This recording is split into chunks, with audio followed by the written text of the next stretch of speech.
Welcome everyone to today's webinar. We are really excited today to bring you renovation-ready assemblies, learning about retrofit excellence with our three companies, Cascadia, Isolatek, and Neopor. Today's agenda, we're going to learn a little bit about this particular episode in the series. We're going to introduce Sustainable Minds and what we do, also the transparency catalog. And then you're going to hear from Daniel, followed by Lewis, followed by Solveig, each talking about their companies, the products that they make that contribute to high performance building and retrofit excellence. And if we have time, we'll do a little bit of a demo at the end, but we'll see how it goes. I'm Terry Swack, and I'm the founder and CEO of Sustainable Minds. And we're really excited about this year's webinar series with the theme Excellence in High Performance Building. And so since the inception in 2019 of the webinar series, which is about the 75th webinar that we've done, the theme had been transparency is the new green, where the focus of each manufacturer's presentation was, yes, they're making high performance products, but what they learned from investing in product transparency, EPDs, material disclosures. But now that in 2026, transparency is more mainstream and many more manufacturers have transparency documentation that are reporting on the performance, the environmental performance, material health of their products. The focus this year, we've shifted to the actual performance of the products across all the performance attributes that people use to make decisions about products. So functional performance, aesthetics, safety, environmental performance, and material health. So get set for some pretty educational stories that you're going to hear from these folks. We are right in the middle of the season. There will be a December webinar, and we'll start letting folks know what's happening in January. But here we are on August 25th, Renovation-Ready Assemblies, Retrofit Excellence. And so today we're going to share with you how energy efficient window and door systems, insulation, spray applied fire resistive materials can absolutely transform existing buildings into future ready spaces for long-term resilience. A little bit about Sustainable Minds. We are the only end-to-end product transparency solutions provider in the market today for building product manufacturers. We are a PCR EPD program operator. We convene PCR stakeholder groups to publish PCRs. We deliver LCA and material ingredient disclosure services. We publish environmental product declarations. You'll see both Isolatek and Cascadia work with us on their EPDs, which are unique to us. We call ours transparency reports. They're a marketing tool that allow the manufacturer to tell their integrated functional performance and environmental performance stories, because at the end of the day, transparency documents are marketing tools that help architects, engineers, contractors, owners make decisions about products to then use them in projects. And so with the existence of the transparency catalog for over a decade now, last year we introduced Project Builder and Library, which now enables organizations to select high performance materials from the catalog to build their own internal knowledge base of projects, collections, libraries of the products they want to use and reuse repeatedly, so they don't have to research things over and over again every time they do a project. So many manufacturers and industry associations work with us on the front end of the journey, PCR, LCA, EPD, and in fact, Cascadia worked with us to sponsor a PCR so that they could publish their EPDs for their cladding systems. And that was pretty cool. And many manufacturers work with us. They already have EPDs, material disclosures. So to activate their listings in the transparency catalog to now make the data that the documents are reporting actionable to drive selection and specification and get added to projects and libraries. So Solveig's going to talk a little bit about their EPDs. This is a couple of them. You can see they don't look like EPDs that you generally see. They really do allow the manufacturer to tell their integrated story about what they're doing to improve. The same thing with Isolatek, and in fact, Daniel's in the midst of developing some new ones for some new products, so that's pretty exciting. And like I said, this is all in service, all of the technical rigor that goes into developing the PCRs, doing the LCAs, and publishing the EPDs. It's all in service of getting their high performance products into your projects and libraries. And that's what we're inviting you to learn about today, is why these particular manufacturers have products that are of note and that you'll want to use and reuse and add to your projects and libraries. So if we look just close up a little bit, they all have listings in the transparency catalog, and I'm showing you snapshots of their data. Here's some Isolatek products. They've got EPDs, declare labels, HPDs with lead pre-check, run, Intertech, Clean Air Gold. All of these documents contribute to LEED version 4.1, LEED version 5, AIA materials pledge. They all have CMF, Common Material Framework attributes associated with them, so that when they get added to projects, you'll see in the real-time status reporting, the attributes of these documents that support these products automatically get turned into real-time reports that show the project teams the contributions of these products as they add them to projects to the overall CMF contribution, AIA materials pledge, and 4 of the LEED V5 reports, the BPSP credit for interiors, mechanical products, exterior and hardscape products, as well as the low emitting certificates. And so all of the manufacturers have products that contribute to these various rating systems. All you can see, all the documents you can see by the CMF impact areas that they contribute. So we're visualizing beyond just having documents, the impacts of the choices that people are making when they add products to projects. So with that, Dan, we're going to have you kick it off, where you're really going to give us a little bit of a primer about what makes a product retrofit ready. So take it away. All right, thank you, Terry. Good morning, good afternoon, all. My name is Dan Ehalt. I'm the Technical Service Manager here at Isolatek. My role encompasses code compliance, fire testing, products, information and supplementary testing, as well as our sustainability documentation. Why that matters is it helps designers make better decisions with what materials are going in their building by knowing through material disclosures what is actually in those materials. And as it relates to retrofit, it's there's options out there that may or may not be the best choice for particular circumstances. So we'll talk a little bit about that going forward here.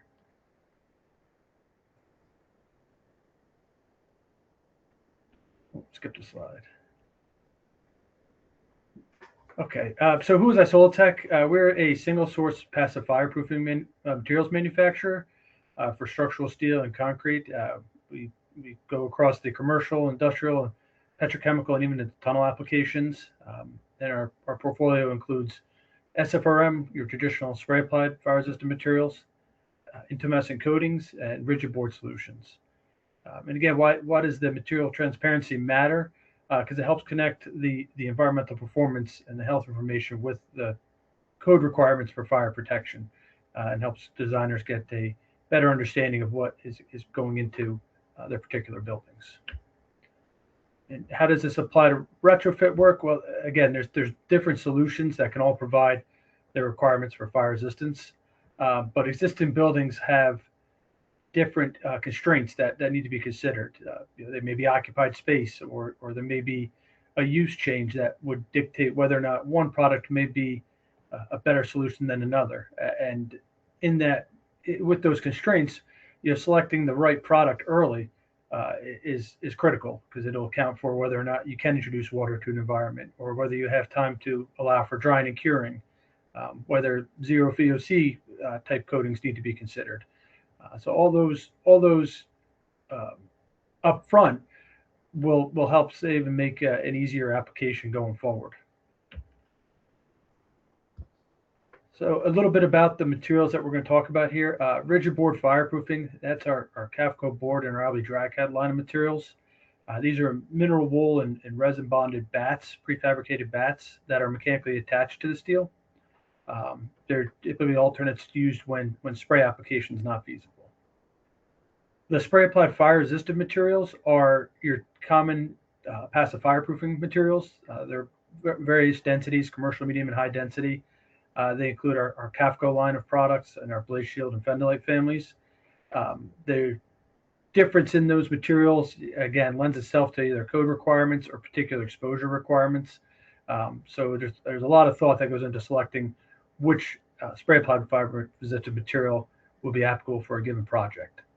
And the last type of technology is what's called the intumescent coatings. These are thin film coatings that go on like a paint. They're typically used for exposed to view applications or space constraint applications.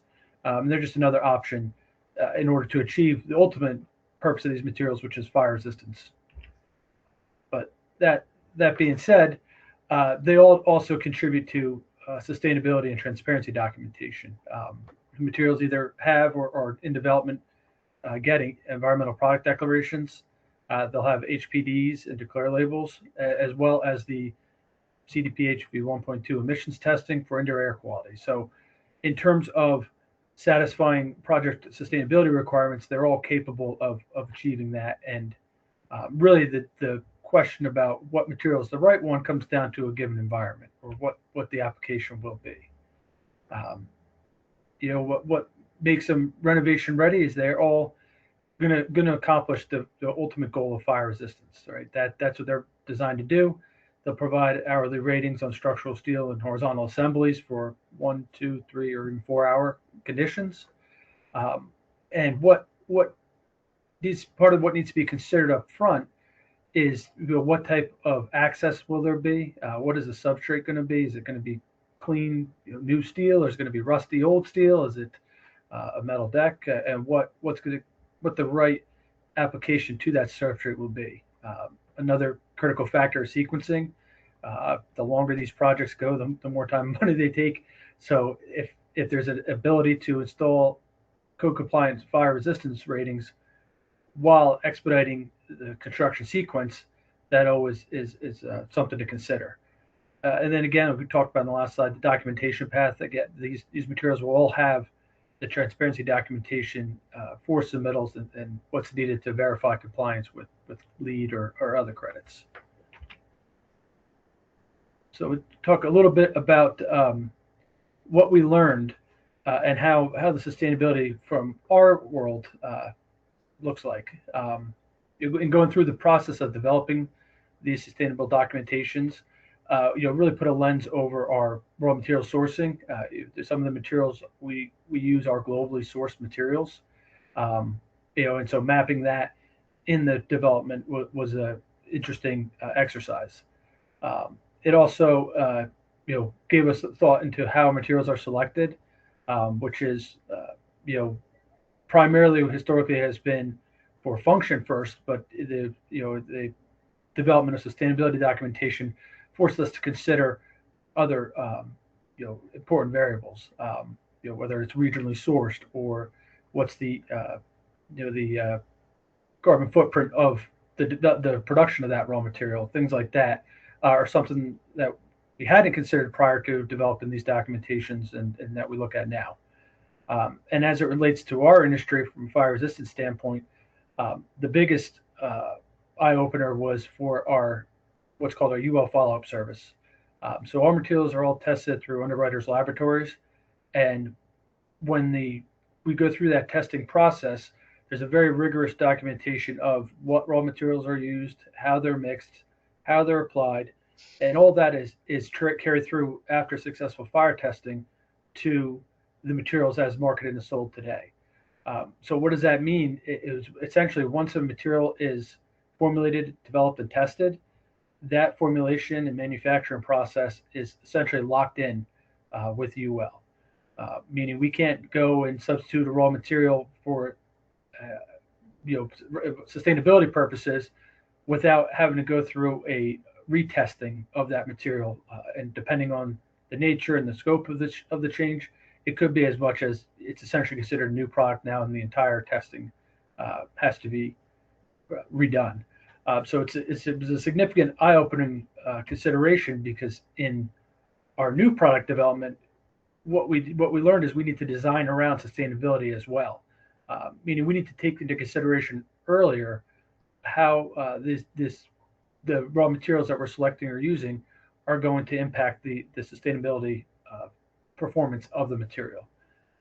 With that, in our formulation and development, we could screen different materials, different candidates for options, and we could get all that up front and ahead of that UL follow-up service requirement, so we don't have to worry about trying to retest or swap down the road. So that was probably the biggest eye-opening or learnings that we had throughout the development of these documentations, that how early on in our product development this stuff needs to be considered rather than an afterthought down the road. So it was a very interesting process and policy we went through. And here's a couple case studies on how these products apply to real world conditions. What you see here is a project in Florida. Was a renovation project. There was a non-compliance for a roof deck rating. And so the challenge they were faced with, though, was this was an occupied and used office space at the time. So in order to satisfy the code and building requirements for fire ratings, instead of having to shut down the building and remove everything, go and install fireproofing, the design team and the owners elected to use a rigid board. So what that enabled them to do was the workers would come in from 8 to 5 and put in their normal day. And then at 5 o'clock when they left, the fireproofing installers would come in and they would remove ceiling tiles in an area, and they were able to go up and mechanically attach a rigid board to the deck and structural steel. Throughout the night, once they're done with an area, they put the roof back together or the ceiling tiles back together, clean up, and the next morning the building was open again, and people went about their day. And that process repeated without disturbing the flow of that business until the entire building was brought up to compliance for fire ratings. So because the rigid board didn't have the introduction of water, it didn't have any drying or curing times, and they were able to almost seamlessly do the installation without disrupting the business. It was a great fit for that particular renovation project. Another case study here is the Waldorf Astoria Hotel in New York City. This was a renovation and expansion project. And what was unique about this, they were able to allow for curing and spraying. You see the building was opened up. But the building code requirements had changed from when this was originally constructed years and years ago to today. And namely, the adhesion and cohesion of the fireproofing had to be a minimum of 1,000 pounds. So with the CAFCO 3000 product, the applicator was able to install the code compliant adhesion requirement and fire ratings with a commercial density material that was offering the largest yield and most coverage per bag, meaning they used less material, and overall were able to complete the project faster than some other applications. So that was a pretty unique experience with a little closer to home here in New York. And the last one I'll talk about here is for the third type of technology, which was an intumescent coating. And this was the Commonwealth Pier in Boston. This renovation was a change in a total rehab of the building. And because of how it was going to be used with a lot of open space and display areas and things like that, aesthetics were a key driver. And in this application, the product of choice was an intumescent coating, the spray film WV5. And that product was selected due to the aesthetics, the ability to provide the fire rating, and most importantly, the zero VOC formulation. that allowed them to apply this material while other trades were in the areas I'm working without disrupting the sequence of the project. So those three case studies kind of touch on the impact of these different materials and the material selection for retrofit and renovation applications. Again, they all have the environmental performance and material health documentation they need, so they can be specified with confidence that they're going to provide the life safety ratings as well as the credits for LEED or other transparency requirements. Well, thank you, Daniel. That was fascinating, and those projects were beautiful, and the fact that people could work at night and come back and use the building during the day is really a testament to the lack of toxicity, the healthiness of your products. So that's amazing. Okay, so our next presenter going to be Louis from Neopor, and before he jumps in, I just want to remind people you can put questions in the questions panel. We'll try to answer those towards the end, or they might be answered in real time. If there's questions we don't get to on the webinar, we will definitely follow up and get those answered. You will get an email that will send you a link to the recording. You can also request the deck. As the webinar ends, when you exit, there's a few exit questions. If you wouldn't mind taking a minute or two to respond. And also, if you're interested in having any of these manufacturers follow up with you, you can request that in the exit questions as well. So, Louis, tell us about your exciting new venture. Absolutely. Thank you, Terry. Much appreciated. Thank you for the opportunity to be here and share a little bit about this exciting product that we are showcasing here in North America. Again, my name is Louis Espada. I am the owner and business and technical development manager for the Neopor Inc.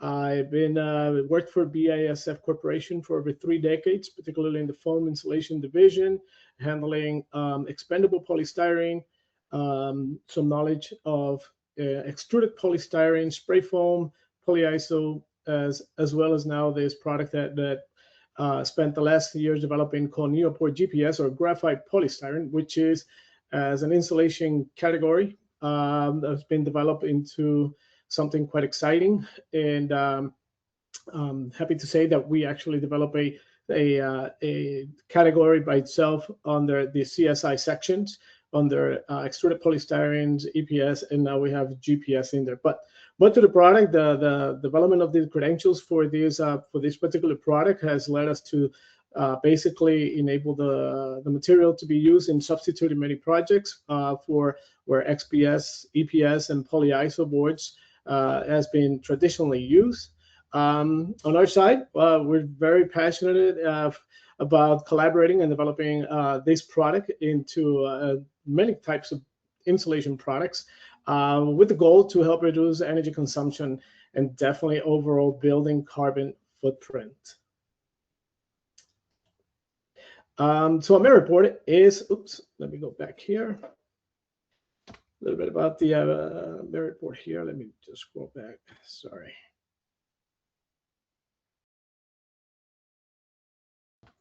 Okay, so, oops, went too far. Let me just pause. All right, so who is Neopor? Neopor is the exclusive North America sales agent and commercial leader for BASF Neopor graphite polystyrene. We manage the distribution across North America. We connect Neopor manufacturers, which are essentially fabricators, to general contractors and building owners with standards and custom thermal insulation products. We provide an end-to-end service from product testing, certification, sourcing of the material, distribution, to support with all the installation of the insulation products. And definitely the Neopor insulation board is a thermal break product behind today's webinar, and is fabricated into retrofit wall systems such as exterior insulated finish systems and structural insulated panels. Neopor is a low embodied carbon product that makes insulation a frontline lever for cutting the built environment footprint. And since the first introduction into North America, there has been approximately 1.5 billion square feet of R5 continuous insulation installed in North America.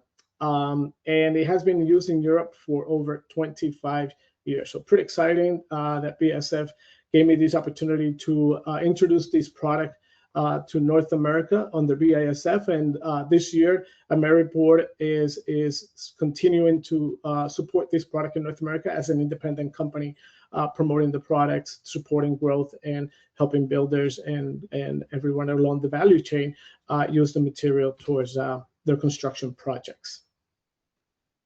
All right, so what is Neopor and how it's put together? So essentially, BASF invented this product approximately in 1997.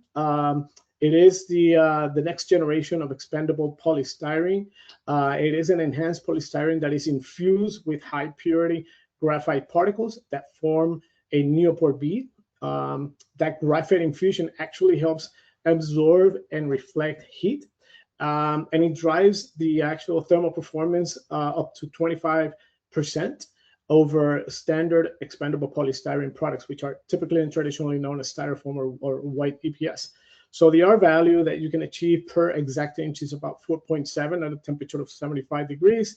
But this insulating capacity has no VOC as an insulating agent. So it's a pure air graphite polystyrene product. What comes with it is actually it also has a very low water absorption that meets ASHRAE 90.1 at below 0.3%.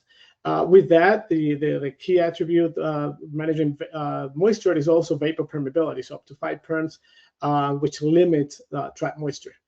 From a construction job site efficiency, this product can be made into large panels, which improves faster installation times and lessens labor costs. There's a lot of design flexibility because manufacturers can actually custom form the GPS insulation product into many different shapes during the manufacturing step. So it's very flexible when it comes to design criteria. All right, so next slide here.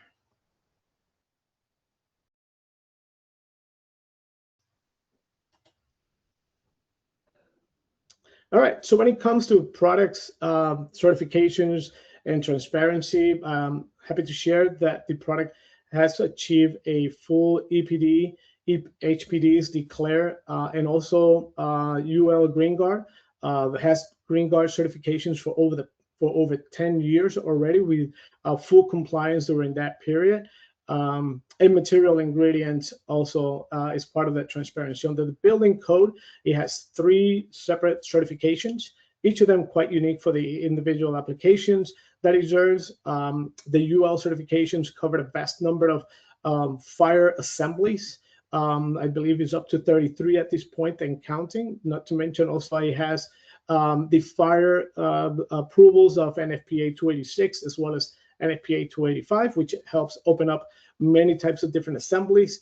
On the ICC, it's purely a residential approval for an integrated board laminated to a house wrap for use in residential. And under the QAI is a laminated board with a house wrap used for types 1 to 5 construction, which covers pretty much everything out there where air barrier, water barrier, thermal performance is required. And these are the CSI sections where the product can actually be found.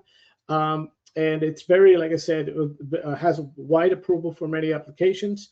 And pretty much any of these types of reports will support any projects that are out there. In terms of projects, Neopor has been used in many different applications. The one that I'm showcasing here essentially is an exterior insulated finish system. This project took place in Alabama. There was a challenge to retrofit a very old building from the late 1850s that actually was able to achieve national register in 1977. But we wanted the project owners wanted to essentially the University of Alabama wanted to upgrade it and make it more energy efficient. So the approach here was to use eaves as a system to insulate the exterior. The system that was used was a Drive-It Trimco, but this illustrates how eaves can function to a more than a finished material in historic restoration projects. When it's actually integrated with many different types of strategies, a comprehensive enclosure can be achieved. In this case, the GPS product is able to achieve up to 25% higher insulation products as if it would have been used another type of insulation product. Another project that was also used was recently in Queens, New York. This was a residential building, again, an exterior insulated foam sheathing system. And this one was provided by Stoll Corporation with one of our direct customers, Atlas Molded Products. In this case, the renovation project, it is a completely exterior reclad of 7-story apartment building, and that covered the entire brick exterior with eaves. The owner found a solution to the recurrent maintenance issues of masonry repair. And this project, like it says here, has a fresh look and uses of different sizes of GPS board to add the depth and dimension of what was used to be a once flat facade. So the project really showcases the versatility of this type of finish system in the renovation space. Something a little bit different project-wise where Neopor has been used, it is a structural insulated panels for roof. In this type of roof, the project was using what's commonly known as a sandwich panel. Core in the middle is a Neopor GPS laminated to OSB. In this case, was 12 inches of EPS core and essentially achieving an R value of R56. So in this case, the sandwich panel was part of the renovation of a total roof replacement. Enclosing the roofs as quickly as possible was critical. The design team and owner liked the idea of a system build approach. Also, the longer span rating by using SIPS panels, 2 feet on center, made SIPS a preferred method for achieving the goal. The speed of assembly has shortened the time of exposure to the elements, and they were able to make the internal repair sooner than building with replacing the overall roof. So a very, very good use of this type of panel to have a more sustainable, more higher performance type of building system. And something here is a little bit different, one that is quite interesting, but I thought it was also good to share here, is the application of an insulated gypsum panel for use in interior thermal break or continuous insulation with an added benefit of sound performance. In this particular project, the old brick building here that is shown out of Philadelphia was tagged to be upgraded as used for a Greetings Job Training Center. There's obviously a lot of brick on the outside, brick on the inside. The old technology, essentially, there was no insulation on the inside overall to basically give it a thermal performance. So today's technology, which is an integrated panel, a thin product that has a Neopor GPS insulated laminate to a mold-resistant gypsum board, can be ready applied. Oops. Let me turn off my camera because of bandwidth. Okay. This gypsum board can be ready applied to the interior of the wall, thus finishing without decreasing the interior of the building and while providing an excellent thermal performance of the building. One added bonus that comes with this type of product, it is the added benefit of an interior thermal break insulation, is the improvement of the STC and OITC. So when we talk about the sound performance, we can see here that, for instance, you can actually improve the overall acoustics performance by adding another layer of insulation on the inside, laminated to a gypsum board.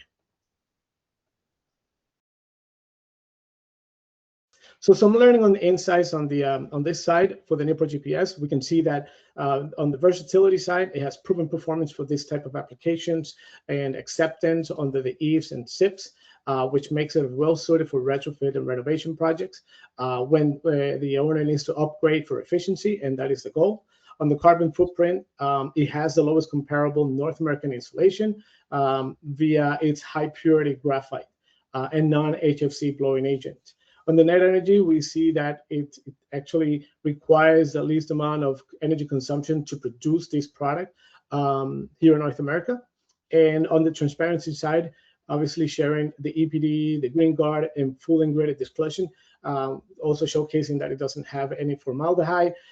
This level of transparency and health with a proven record shows that the Neopor GPS product, it is a great product to implement in a project, or at least to consider in the project.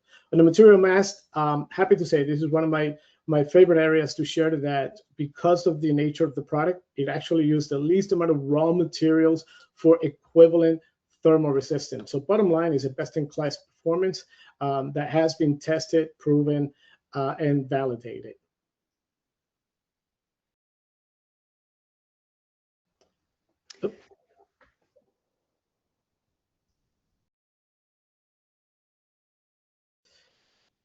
And that is all. Want to wrap up? Yeah, the last slide, my mouse went a little bit too fast, but how and why to specify select products with transparency information. Very key is to definitely look at third-party verified documents, EPDs, HPD, Declare, and Green Guard, not just the marketing claims alone. Use the verified data to support your lead projects as well, and compare products on the equal footing. Standardized EPD, HPDs format actually let you benchmark the GWP. Tools such as EC3 tool can definitely help you achieve those type of comparisons. But basically look for an internal library, pre-vetted, transparency-backed products with your own EPDs and HPDs, and basically have a very good defensible specification. In one area and one place that you can find all of this is through Sustainable Minds. They have an incredible catalog of products, not only Neopor, but many other products where you can find this type of information all in one place and make those comparisons super easy. So thank you. Well, thank you, Louis. You know, I live in a building, my home was built in 1873 and it's brick and there's no insulation. And now I can see how we could retrofit using your product to actually get some insulation into this cold brick building. Happy to help. Yes, excellent. That was excellent. Thank you so much. And Solveig, take it away. We can't wait to look at your case studies because your products are so beautiful. Mm-hmm. Well, thank you, Terry. Just shout out to Louis. Our window systems actually use the Neopor product insulation in them, so you'll see that as I go forward. Yeah, my name is Solveig Ray, certified passive house consultant, background in mechanical engineering. I do a lot of technical sort of consulting with our architect and contractor partners on high performance buildings. And so today I've got an overview for you of Cascadia and some project examples that give you a sense of you know, how to use our fabulous systems in a retrofit context. So a little bit about Cascadia. We are located in Langley, British Columbia, and we're founded in 2008. Our primary markets to date have been mostly the Pacific Northwest, with an increasing number of projects on the East Coast. I'll mention our different products, but that's the window products I'm talking about. The Cascadia clip for cladding support is all over North America. But our goal as a company is to provide simple and cost-effective solutions to increasingly stringent energy code requirements. And really, we see ourselves as a leader in the technology driving buildings to net zero carbon capability. So our products that we make are made of fiberglass. You can see here the fiberglass lineals being put into the window systems. And we use that fiberglass to make both windows, which I think I'm going to mostly focus on today, but also you can see on the right the thermal spacer, the Cascadia clip. So the windows are designed to meet extremely stringent high performance thermal requirements while also meeting the needs of large commercial and high-rise buildings. which is a tough thing to ask from a window system, and we use fiberglass to do that. The thermal spacer, as we increasingly reduce the energy footprint of our buildings, the need for exterior insulation on buildings is growing. And so, you know, the second weak link thermally in a building is the connection back to structure there, which is typically high conductivity. So we do that with fiberglass clips. So we see ourselves as a key part of the solution because buildings, as you can see here, contribute a massive amount to global carbon emissions, around 40%. So building industry, we're uniquely positioned to make a difference here. About 30 to 50% of your building's energy for heating and cooling is lost through the windows. And so by improving the frame, which accounts for a big portion of that, you are not only improving the entire window performance, you're improving your building performance by a good margin. It's all about tackling the weak link. So we use fiberglass as a material because it is very well suited to accomplish all the things we're trying to do with our window of the future, which is provide thermal performance that was only in the past, you know, done with PVC type vinyl products, while also using the strength and stiffness of the composite fiberglass material to deliver size and scale only done in the past with aluminum systems. The stability of the fiberglass material itself, its resistance to expansion and contraction, also leads it to be capable of maintaining performance in any climate, in any situation for a very long time, which kind of plays into the durability effect as well. Resistant to insect attack, no corrosion elements. So all of that combined with a low energy input manufacturing process gives it a very low environmental impact, which aligns well for our sustainable future. You can see all the little stickers there beside the window corner there, Passive House certified, as well as red list free healthy materials, and obviously for this audience, low embodied carbon, EPDs. All right, so enough about the background. Let's look through some examples. So to demonstrate the impact of fiberglass as a material, I've got an example here showing a building which had a full energy model done, accounting for thermal bridging, so heat loss through high conductivity elements of the facade.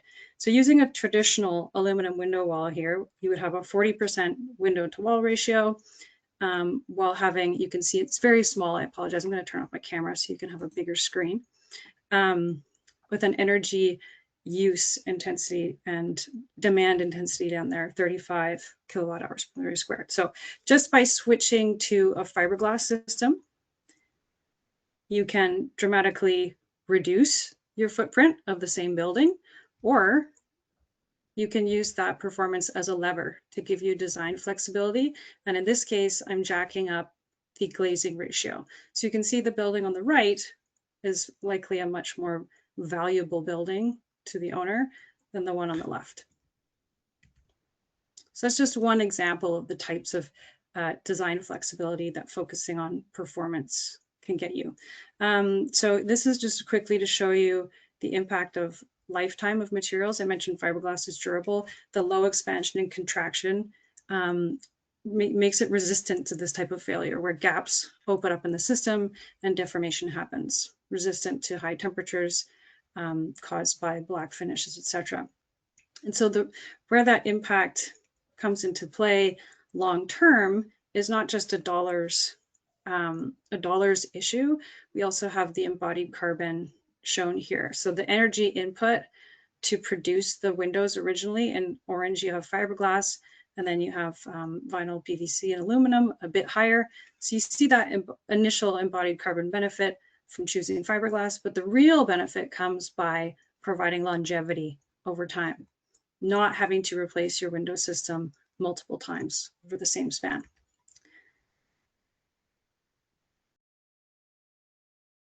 So let's look at some project examples that have leveraged fiberglass materials. Here is a retrofit building in Vancouver, BC, where we have the STEP code, energy code. So quite low performance footprint targets are being asked of this building. And retrofits are particularly challenging because we're not starting from scratch. We have an existing building. We can't change the orientation or change the configurations to optimize for reduced energy loss. So we've got to, maximize the performance where we can.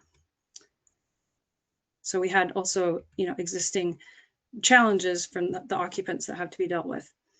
So it was leaky, cold. Oh, sorry, jumped ahead too quick there. Is it going to go back? There we go. So we had a leaky and cold building with envelope degradation happening. So it was time to replace the window systems. And you can see all of the mullions in the window system, a lot of mullions. So by taking advantage of the strength of fiberglass and the high performance, the owners were able to eliminate all those mullions, increase views and fresh air, improve acoustics, and as well reduce energy bills by over 60%. And just so you know, the windows were only a part of this envelope retrofit. The whole envelope was completely redone as well. Here's just a slide showing an example of the design flexibility that the owners were able to take advantage of by removing those mullions and getting larger operable windows and larger pieces of glass.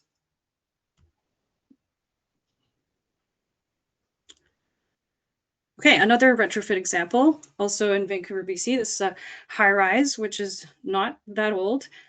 Similar era to the Meridian Cove building, was 30 years old. And I think if you ask designers about lifetime of aluminum window systems, they may tell you that they last 30 to 40 years. But in reality, what we're seeing is that we're replacing aluminum systems well before those lifespans, just due to that expansion and contraction failure. So the window system failure caused degradation to the whole envelope, and the owners said, look, we are paying as much for this new facade as we originally paid for our apartment. We don't want to have to ever replace this thing again. So a fiberglass window wall system was used from Cascadia. So there you can see, in addition to the thermal performance benefits, the fact that the Cascadia system is so high performance from an air and water perspective, the insurance company actually gave a benefit with regards to the insurance rates for the owners, provided they did a certain exceptional amount of water testing, which of course products pass with flying colors. So lower energy bills, better insurance costs, better looking building. There's another nice before and after shot. So just to be clear, the dark gray and glazed areas here, this is the window wall.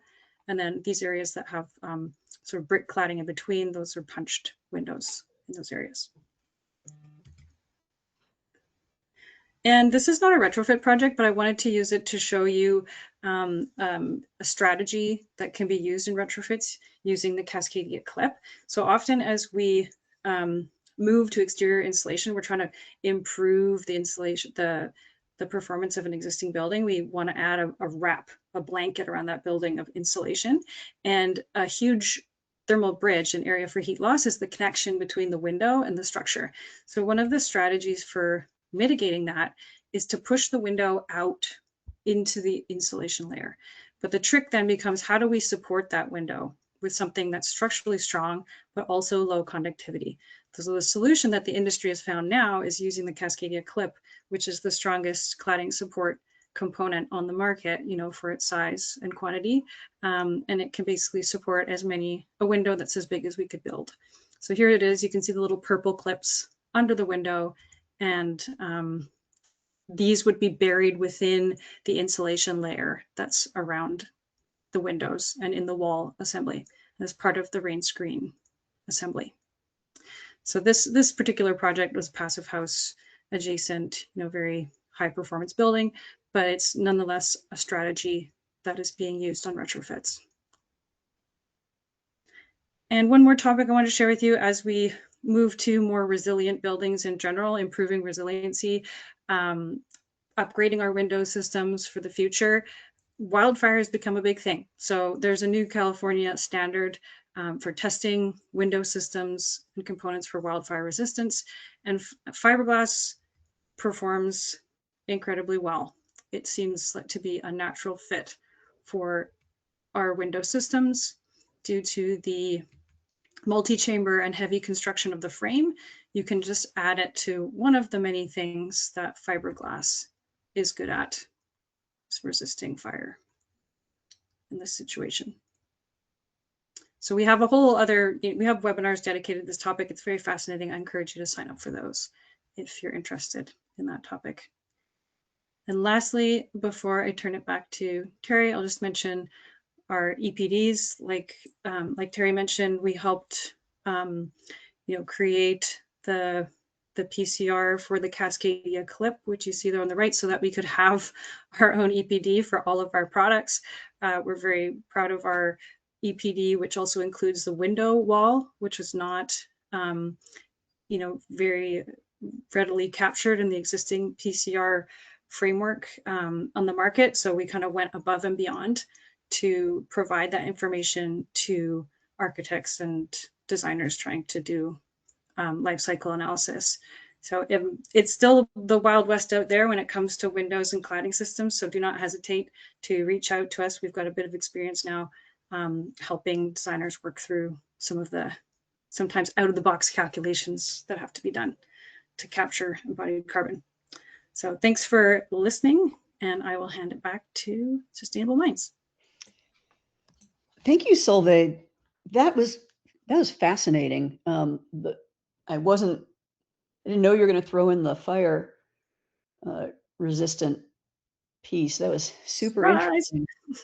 And everybody likes something that's burning. Yeah, but so topical, unfortunately, and great information for folks attending the webinar. I want to just emphasize for everyone on the call what Cascadia has done in terms of being transparent about their products. So not only did they step up to sponsor the PCR, so they and other companies, there are now other EPDs that have been published to the cladding support component system PCR, but they waited until the new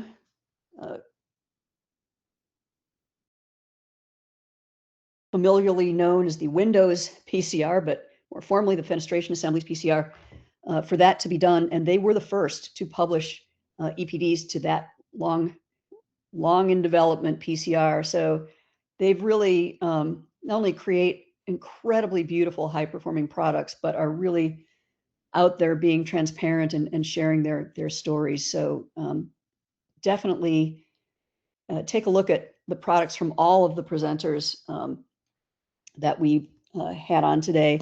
And we have just a couple minutes left. And so I'm going to jump over to this demo. And can you guys see my screen, the project builder? Is that being shared? I can see the catalog. Okay. All right. So here I am in Project Builder and Library, and I actually kind of pre-built a project because I didn't know how much time I'd have for a demo, but actually pre-built a project for today called Isolatek, Cascadia, and Neopor. So I'm in Project Builder. I created this project. It is so easy to add products to a project. I already went and added a bunch of them, but I'll show you how I did that. I'm just going to pull that up right here. I can actually say, hey, if I'm looking for a particular brand, I don't even have to search. I can just go to the CL Brands page and say, I'm looking for Isolatek, and I'm going to go right to that listing. I can look through the products. I can see what am I looking for. I'm looking for this one. I don't have to be too careful about what I'm selecting. I can go, look for more stuff later or do my research later, I can also go back and say, at the same time, I would like to add some products from Cascadia, and I can go right here to the Cascadia listing. And I think I already added all the products that you guys have. So we'll see when I go back to add them if it tells me I've already added them, but let me add a window and a door. And Louis, I for sure already added all of your products. So let me go ahead and add these to the project. And yep, I had already added those. And so now that we're in the project, I can see all of the products that I've added. And remember, I said all of the documents that each product has, that transparency documents that goes with it, is knowledgeable about the lead credit contributions and the CMF and AA material pledge contribution. So at any time, I can go to the reporting tab and I'm going to see a different view of the project. This is now literally every product in the project mapped to the master format division. I can link back to the manufacturer's listing that links to the product page on their website. So you're going to get all the actual source of truth about the product. You can see the documents that they have, the results of each of those documents, the impact area contributions. And if I had added tags or descriptions to these products as project teams are doing, that would also show up here. This is a great demo view of the project.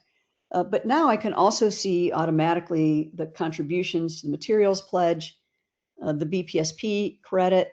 We're calculating the multi-attribute scores, and ultimately the contributions to the LEM credit, where you can see the Isolatek and Ameripor CDPH compliant documents.